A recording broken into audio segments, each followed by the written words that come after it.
Thanks to Shopify for supporting Future Hindsight. Shopify is a platform designed for anyone to sell anywhere, giving entrepreneurs like myself the resources once reserved for big business. Sign up for a $1 per month trial period at shopify.com/hopeful, all lowercase.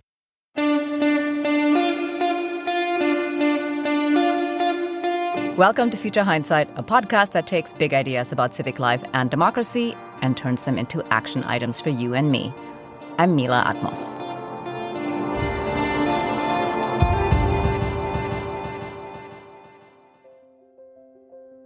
Here, where I'm talking to you from in New York City, it's that time of year when the green shoots of new life come just in time. Just when we needed more daylight and a little bit of warmth, spring starts to creep out from under the slush and mud. So I'm thinking about renewal and how we bring new energy to long struggles. And I wanted to have all that in mind as we speak to today's guest. Laphonza Butler is president of Emily's List, an organization that aims to help elect pro-choice Democratic women to office. I was reading the organization's website, and it had a slogan that I want to share with you. Reject apathy and the status quo. Repeat daily. And that really chimes with what we are trying to do here at Future Hindsight. So welcome to the show, Laphonza Butler. Thank you for joining us. Thank you so much, Mila, for having me. Excited to be here. I'm thinking about renewal in part because Emily's List has been going since 1985, and I'm thinking about how much the political landscape has changed in that time and how much your organization has changed. Why is it important to elect Democratic, pro-choice women to office? It's a really important question. I appreciate so much how you're grounding the conversation in the spirit of renewal as a almost 38-year-old organization who has been driving forward such an important mission of electing Democratic pro-choice women for that length of time. One always has to think about renewal and how we stay relevant and current in the democratic politics space, but most importantly, in the space of civic engagement. And so you ask, why is it important to elect Democratic pro-choice women? And I'd give you a couple of answers. One is that representation matters, and ensuring that the voices and journeys of women who share the value set with the majority of this country relative to being pro-choice is an important voice that needs to be present, that needs to be brought to all tables of decision-making at every level of government. The second is women make up a majority of the electorate in this country. And, when our voice is missing from issues that are relevant to our lives, it is both the missed opportunity of how studies have shown that women lead and bring a different type of leadership, but it also is missing the opportunity to bring the diversity of our country to the table of those decision-making opportunities. And so representation is key, and women lead differently, and we think it's an incredibly important voice to be brought to every table. Right. Can you tell us a little bit about the history of Emily's List? I mentioned its founding in 1985. You said you've been organizing for 38 years, but the importance of electing pro-choice women wasn't always embraced by the Democratic Party. Talk about the work that brought about that change. 38 years of grit. Emily's List was founded by a woman named Ellen Malcolm, who, with about 25 of her friends in 1985, got together in the basement of her apartment and brought their Rolodexes, the literal Rolodex, and decided that they were going to form this organization to invite other women that they knew from their Rolodexes to raise money to help women candidates run and win office. It's important for everyone to know that Emily is not the name of a person. Emily is an acronym. It means early money is like yeast. It makes the dough rise. And so the premise of the founding of Emily's List has always been about helping to raise the resources for women candidates so that they could be taken seriously, so that others across the sort of democratic ecosystem would know that these women were running serious campaigns and had a real path to victory. And so since that day and in Ellen Malcolm's basement to this, we have worked to help elect not only our nation's first woman vice president and Vice President Kamala Harris, but we also have helped to elect more than 1,700 women across the country, whether you're talking about senators from the very first Democratic pro-choice senator in Barbara Mikulski that was elected in her own right to helping to spearhead the first year of the woman in 1992 and again in 2018 to supporting women who are running for mayor to women who are running for governor. And it has been an important journey to really continue to embrace, because what we saw when, for instance, the representation of Senator Barbara Mikulski was brought to the table, we all know her to be a champion of legislation like the Affordable Care Act. We all know her to be a champion of legislation like Don't Ask, Don't Tell repeal. We all know her to be a champion of maternal health issues in her early years and gun safety. And so it's that kind of representation and that kind of leadership that has been a part of the ethos of Emily's List since its very beginning, from Barbara Mikulski, who was elected in our very early years, to this class of freshman leaders in the 118th Congress, representatives like Congresswoman Jasmine Crockett from Texas, or Representative Summer Lee, who was the first Black woman ever elected from the Commonwealth of Pennsylvania, or even just what happened in Virginia, where Jennifer McClellan was elected the first Black woman ever from Virginia. And so it is that kind of continued barrier breaking, but most importantly, the kind of lived experiences that these women bring to tables of decision making to champion issues, to find common ground, and to make things happen for the American people. Thank you for laying out exactly how this looks on the legislative side once you elect these women. I'd like to turn to Dobbs. After all that organizing over almost 4 decades, and then the Supreme Court hands down a decision that has made it increasingly clear that the overturning of Roe versus Wade was not the end of the matter for abortion opponents. Instead, it was the beginning of a wave of terrifyingly restrictive legal and legislative moves to control women's bodies. And it has been an awakening for many, a little late, unfortunately, but an awakening to how precarious many of our rights could be. What do you think is a key lesson from Dobbs? It's a great question. You know, the first thing that comes to my mind is a really a key lesson, because there's been so many people in the space of reproductive health advocacy that have been saying that it was the goal of the right to take away, to undermine Roe for decades now. And, you know, the first thing that comes to mind as the lesson is listen to the women. You noted that it was not a surprised that this court was going to make the decision that it did.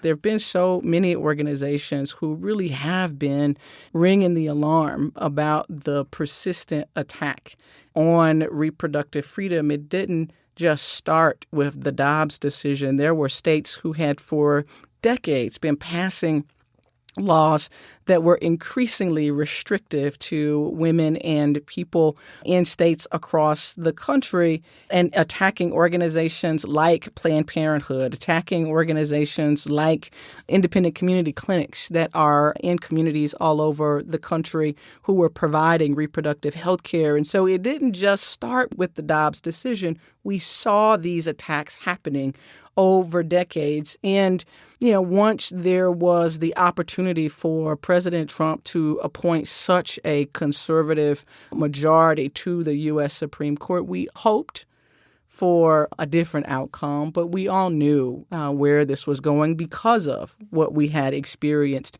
in states all over the country and the repeated attacks and attempted restrictions at the federal level. And so the lesson, I think, is that of fundamentally really engaging our allies and listening when they are really trying to sound the alarm about what is happening and what's at stake. We all can't know everything, but we do have to trust the people with whom we work to know their space and know their body of work. The second lesson really has to be that of long-term planning.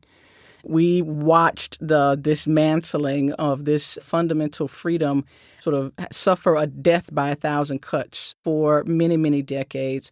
And, now we're in a place where that law has been eroded. It is now up to states across the country. And we've got to make sure as reproductive health advocates and people who are working to protect this fundamental right that we now also have that commitment to long-term planning, that we have the discipline to stick with winning this fundamental protection back for millions of Americans across the country.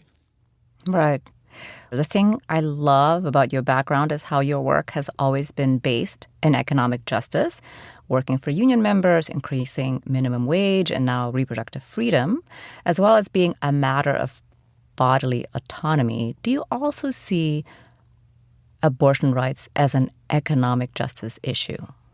I see abortion rights very much at the intersection of what I refer to, you'll hear me refer to a lot, as freedom.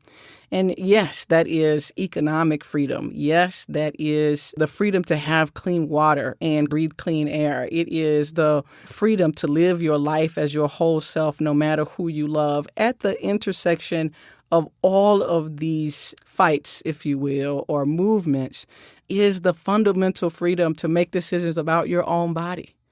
And you can't travel down the road of economic freedom and pursuing your career of choice if you don't have control over your own body. And so I think that applies to all the other movements and really centers at this space of reproductive freedom and the freedom to make those decisions. And so, of course, it is an economic issue, whether you're talking about childcare or career options. I think it's also very much an environmental issue when you think about population and, even things like housing, things like how many cars are we going to need on our roads in the future. And so it very much is an intersectional issue. And I think the strength of my background in my work in the labor movement and experience having worked across different movement spaces is that I can see and have engaged very much at this intersection from a different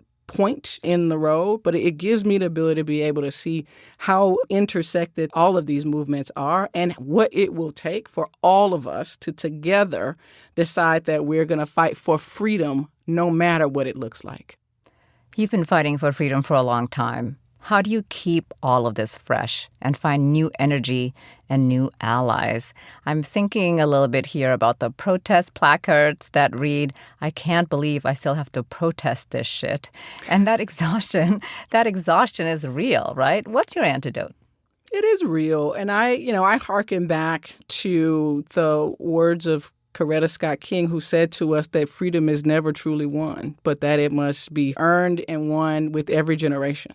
And so it is upon those shoulders that we all stand, knowing that we all will have our turn to make this country better. And with every progress that we make, the next generation has the responsibility to make it better for those who are coming after them. And, it is a little bit cliche, but it's what I know to be true. That this country will never be perfect, but we will always be in the process of perfecting it. And that's what keeps me fresh. That is what keeps how we imagine our movements fresh, because we will have the opportunity where leaders transition and we have the opportunity to reset and to reimagine across different ally spaces and across different coalitions. And so it's exciting to me to know that my generation has a responsibility to my daughter's generation. And to have that responsibility manifested in my life every single day is real motivation for me. And I'm sure that that's true for many other leaders across the space. Well, let's dig into nuts and bolts here. Emily's List has decades of expertise and data around women's voting behavior. What are some of the key insights that inform your work? It's interesting. A number of key insights. One is that studies have shown that it takes women to be asked at least 7 times before they choose to run for office. Now, we all know we have seen men white men in particular, who wake up one day and come down a set of stairs and decide that they're ready to be the country's next president. But for women to, even consider running for, their local city council, they have to be asked and have said no, on average, at least 7 times. And so that is a real insight for us. It helps us to think about the comprehensive nature of our recruitment program. We also know just through the data in terms of the diversity of women who are running for office that men are more likely to raise more money than women, and white men in particular are more likely to raise at least 3 times as much money as women of color who are running for the same level of office. And so that informs us that if we are recruiting in communities that have been traditionally locked out of the political process, we've got to make sure that we are helping to introduce them to how it is that you actually go about fundraising. What's the science of fundraising? Moving past what is a traditional roadblock for women is to ask other people for money. Particularly women from communities of color, asking other people for money is a real barrier. And so helping them to understand that their network has value, whether their network is, all of the people who they, went to high school with, or all of the people who they go to church with, everyone in their network would be willing to invest in their leadership if they asked. And so the recruitment, the fundraising are really key insights.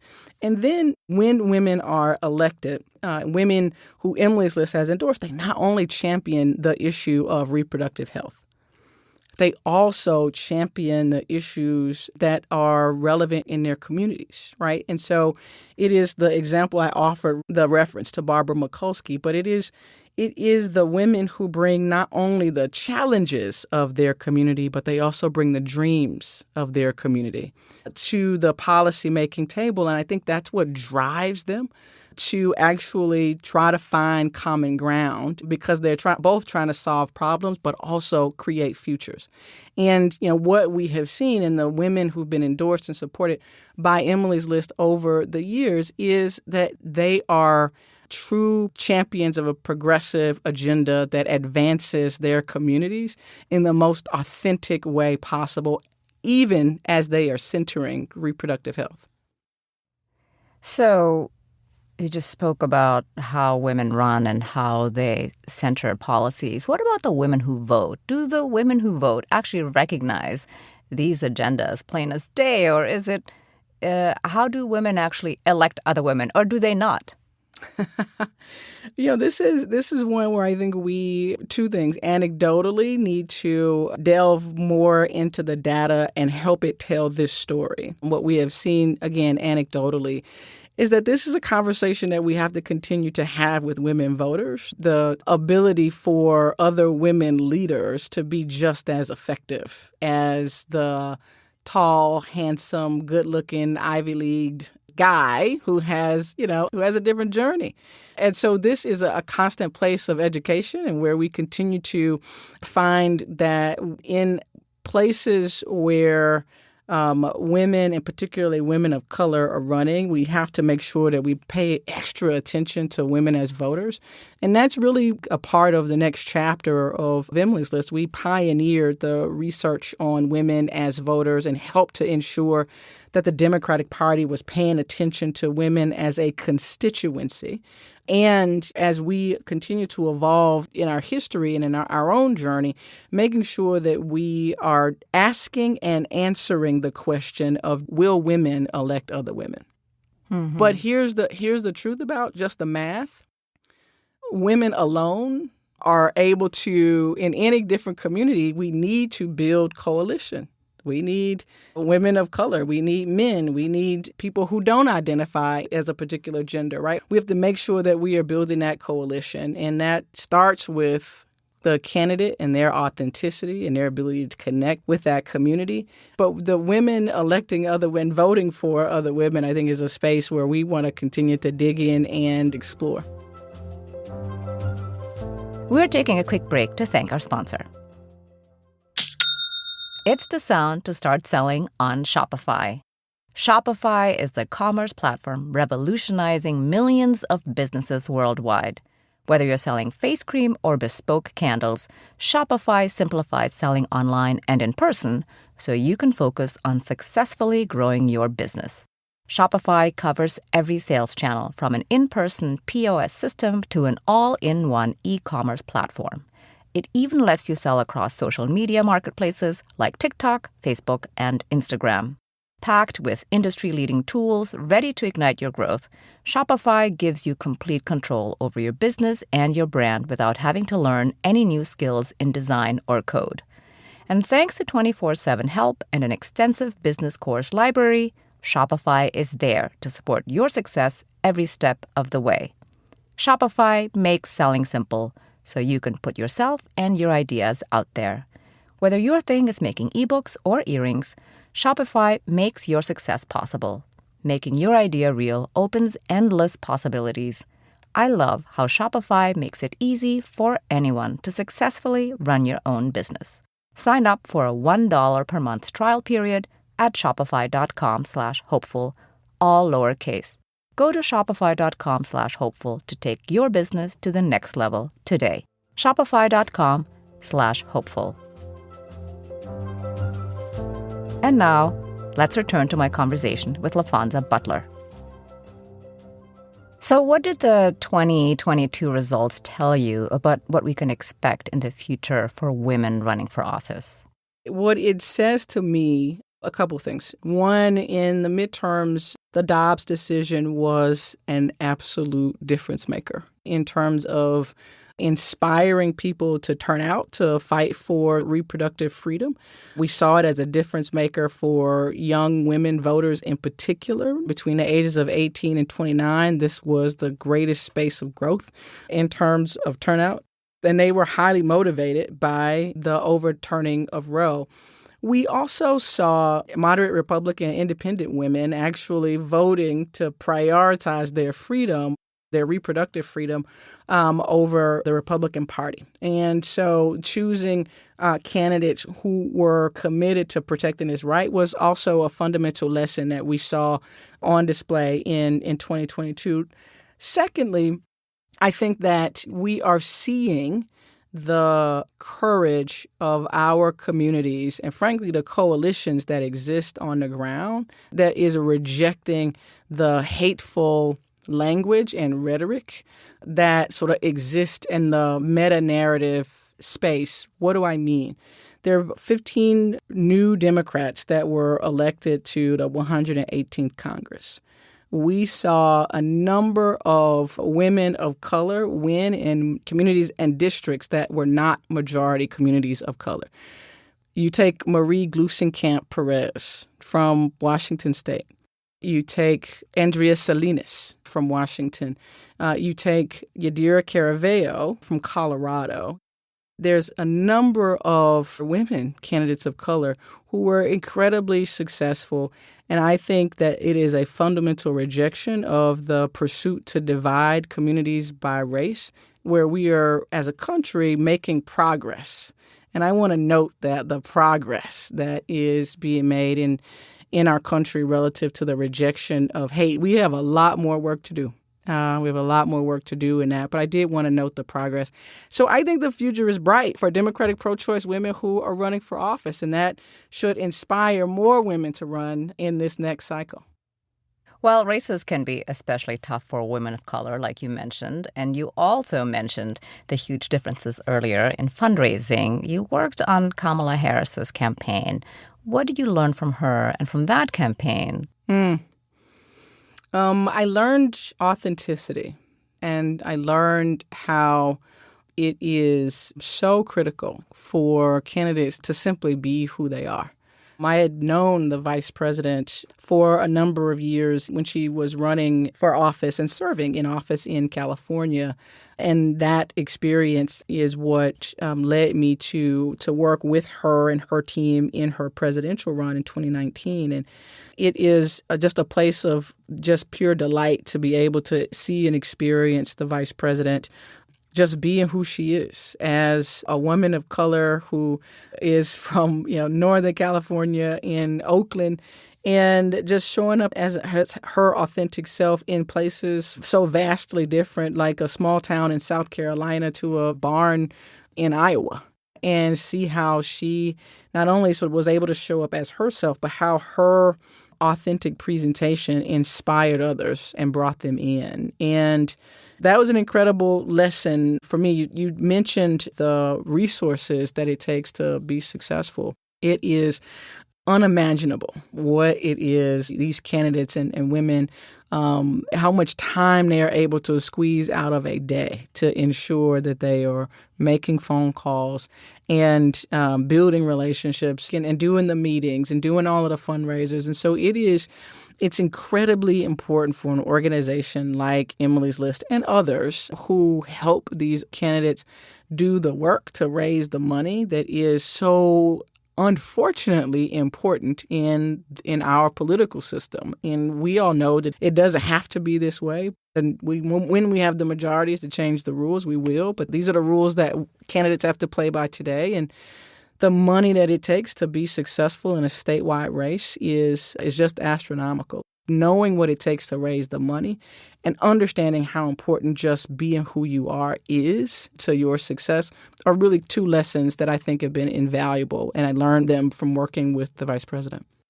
Well, it sounds like both those things together are actually very difficult to pull off, right? To do the fundraising, do the calls, and also still be authentic and do the, pressing of the flesh and all that.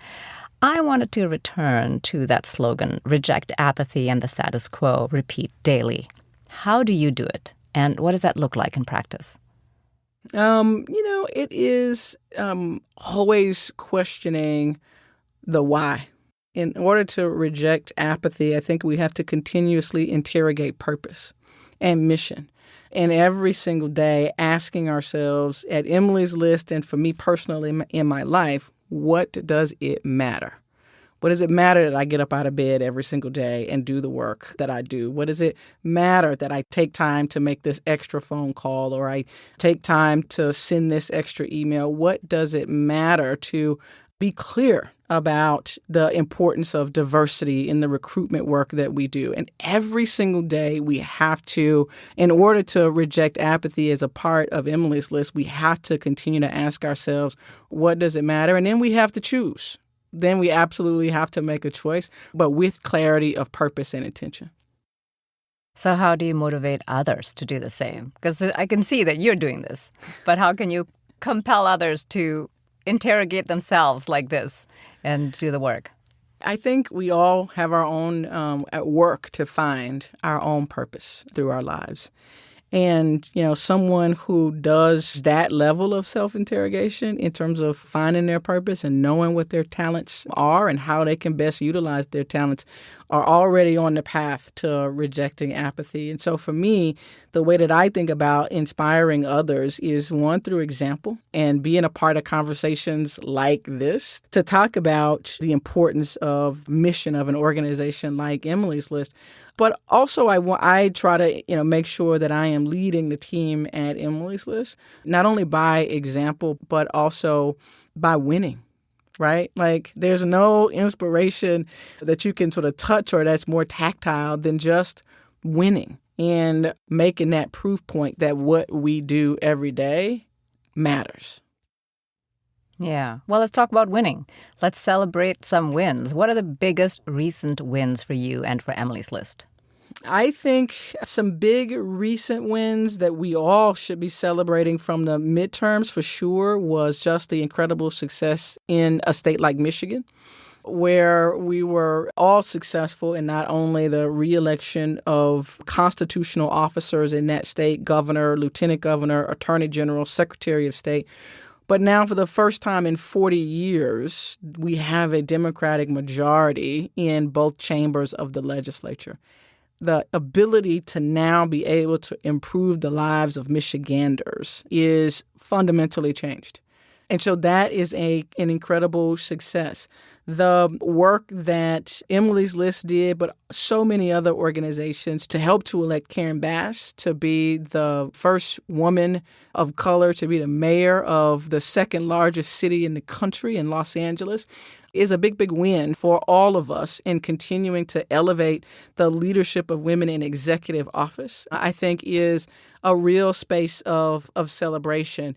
Thinking now that we have, after the midterms, record number of women in 20 legislative chambers across the country, in places like Arizona, but also in places like California, where one wouldn't have thought that we were breaking representation records in a state like California. And so those are all real victories. And frankly, those are victories that have been fought for election cycle after election cycle. And we have really worked to stay disciplined, have a strategy, and wake up every day and ask ourselves, why does it matter? Right, right. Well, I want to turn to renewal again here. We're in the spring of 2023, and 2024 is already looming large, but it's also utterly unwritten. What are you thinking about? What are you gearing up for when you look ahead to the next year? I think what we have to do, Mila, is think about renewal. Yes, spring is a season that happens annually. And I think renewal is a space that is continuous. Again, it's sort of the notion of perfecting our country from one generation to the next. And so what I think about is, in the context of renewal and looking forward to 2023, 2024, and beyond, is how are we poised to win the decade with women? And it is as much about the number of women that we work to elect at Emily's List at every level of government, knowing the difference that they make. But how do we also address the fact that we are in a sort of perilous moment in our country, where people are weary in their activism, where people probably are weary in their giving, where people just are feeling a little bit dejected in their day-to-day lives because the cost of eggs is through the roof, right? I take into consideration that what families are, what voters, based in my experience, are looking for, not just the Band-Aid solution that might come in next year's spring, but they are looking for long-term solutions that help to position their families for a brighter future. And I think the election of women, the representation of women, is a fundamental part of that because of how they lead. And I'm not shirking the question. I say that to say Virginia is a state that in 2023 is going to have their state legislature up for re-election. And it is an incredibly important place for us to turn our attention to ensure that a state like Virginia doesn't go backwards in the restriction of reproductive freedom, doesn't go backwards in the restriction of voting access. And there are Democratic candidates up and down the ticket in Virginia who we will all be, I think, working to support. I think in 2023, you look at a state like Wisconsin, where there is a state Supreme Court race, and not a lot of people think about or even pay attention to the fact that their state Supreme Court might be elected. But in Wisconsin, these are roles that are elected, and these are positions that have incredible impact. Again, not just on reproductive freedom, but the gerrymandering that exists in terms of ensuring the marginalization of voices and communities all across the state of Wisconsin. And so we are excited about what is possible with the election of a state Supreme Court justice who shares values and wants to see a fair and just Wisconsin. So we are very much focused in 2023 in the kind of future that we can help to create in places like that, and legislation that really is being considered and fundamentally matter. Yeah. Important races in the odd years, for sure, Virginia and Wisconsin. Mm-hmm. So one of the reasons we wanted to speak to you was thanks to a shout out from the inimitable Cecile Richards. And we love to keep passing the ball forward in terms of shouting out amazing folks that do vital work. Anyone you want to highlight right now? Oh, goodness. There's so many. Cecile's successor over at Planned Parenthood is fantastic. Alexis McGill Johnson on the front lines of doing some really incredible work. My other partner in the reproductive freedom space is Minnie Timaraju, who is the leader of NARAL Pro-Choice America. I would be remiss if I didn't shout out the courageous Maya Wiley, who offered herself to be mayor of the city of New York and now is leading the leadership conference that works to bring organizations together to find spaces of solutions and spaces of justice. I think there's just so many women who are just doing incredible work that I think are just leading the way in so many ways. You think of Glenda Carr, who is leading Higher Heights organization, a sister organization to Emily's List, but that is focused on the election and support of Black women in particular. And so, we've had her on the show. There's so many folks who are doing great work. I so appreciate that question, and I want to shout all of those amazing women out. And for all of those that I didn't shout out, forgive me. There's so many, like you said. So Future Hindsight is a civic engagement podcast. So we always ask this question, which is, what are 2 things an everyday citizen can do to advance your issue, in this case, to elect pro-choice Democratic women to office, or even, let's say, if they want to run for office? What's your advice? Yeah, you took the first one, right? Like the first piece of advice I would offer to everyday people is to run. Your lived experience isn't a part of the discussion any other way. And so making sure that if you've ever thought about running for office, just do it. There are organizations out here to support you. You can go on emilyslist.org. You'll see all of the resources and training materials to support you and get you started. But just running for office, I think, is an incredible demonstration of civic participation, whether that's city council or sheriff or, whatever, alderperson, whatever is the office that speaks to your passion and is clear about your purpose. Like, really lean into that. And the other is make a plan to show up. And I mean that in the broadest way possible. Not everybody has the disposable income to give, but everybody has some time to serve. And doing it in a way where that organization or that person, that entity knows that they can count on you. So it's not just showing up one day and sort of saying, I did my community service for the week or for the year, and, I can scratch that off my list. But making sure that if you have the capacity to give consistently. Make sure that organization knows that they can count on your support. And if you have the time to show up in person and do a thing, make a commitment that you're going to do that consistently over the next period of time, and make sure that organization knows that they can count on you. So the 2 things that I would say to people, to listeners, where they can take action is to actually run for office and decide to show up. There are organizations out there locally in your communities, as well as national organizations like Emily's List, that are here to support you. Just do it. Good advice. Tell us a little bit more about the training that you run, just so that people can maybe be more confident to decide to run. The training really is about helping to create that confidence, right? And so it's all of the 101s. How do you decide which office to run for? Which one is best suited for you? How do you get started in setting up a campaign? What are the essential staff that you might need, or roles that you could ask your friends or family to play to get your campaign started? That the sense of finding the value in your network, what we call Rolodexing, right? Going through your contacts in your phone and figuring out how much you could ask them for. All of these are sort of some 101 level trainings that really are there on the website and free for everyone to go and sort of check out. I can guarantee if you have the curiosity to go there and click, you'll wind up staying for a couple of hours, and that's how you know you should be running for office. Ah, right. Well, that's good advice. Definitely check it out. Go to emilyslist.org. So here's my final question. Looking into the future, what makes you hopeful?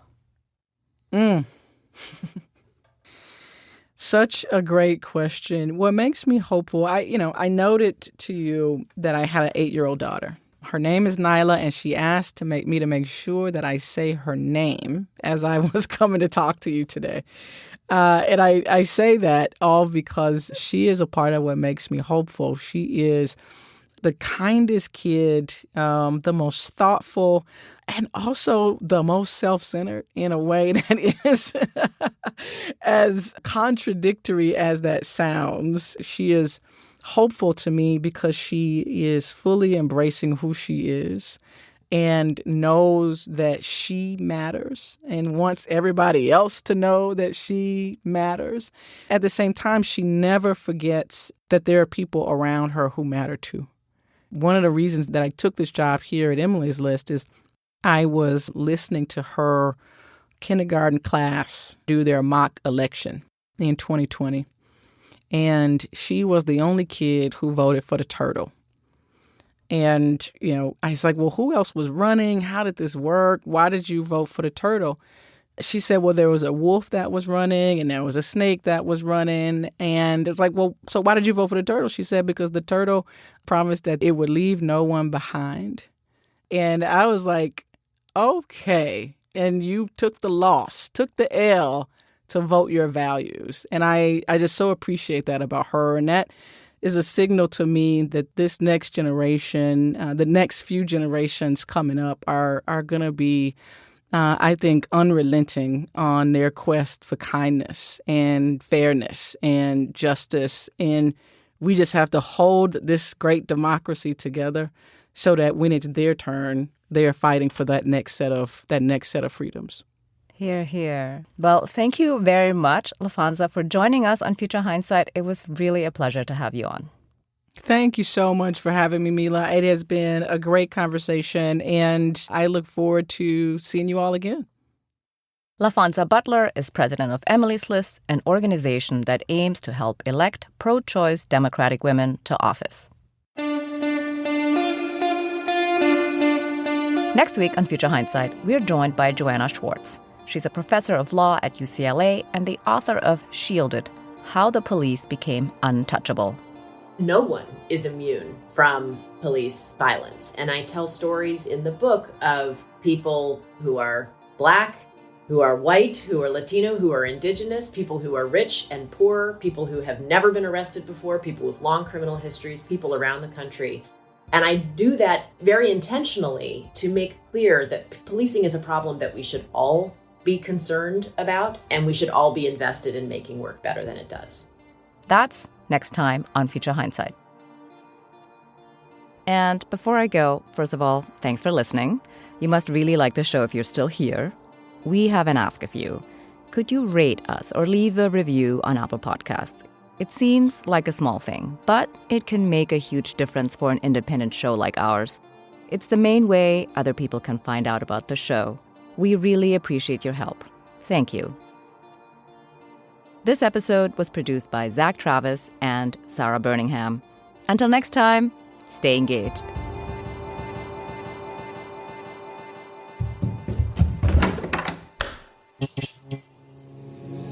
This podcast is part of the Democracy Group,